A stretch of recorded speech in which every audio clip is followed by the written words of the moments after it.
Mula po sa tanggapan ng balitaan ng ating himpilan, ating mong ibinabalita ang sinasabi ni Hani Lacuna, siya ay tapat at totoo. Ang katanungan po ng Manileño, tapat nga kaya siya at totoo?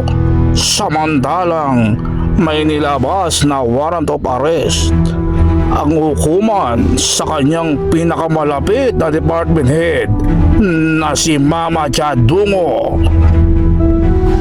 Ayon po sa lumabas sa korte, ito raw po ay may kasong graft and corruption na imposible namang hindi alam ni Mayora. Ang tanong po, tapat kaya siya at totoo? O ito po ay kulol ito? Hanggang sa muli, magandang hapon sa inyo.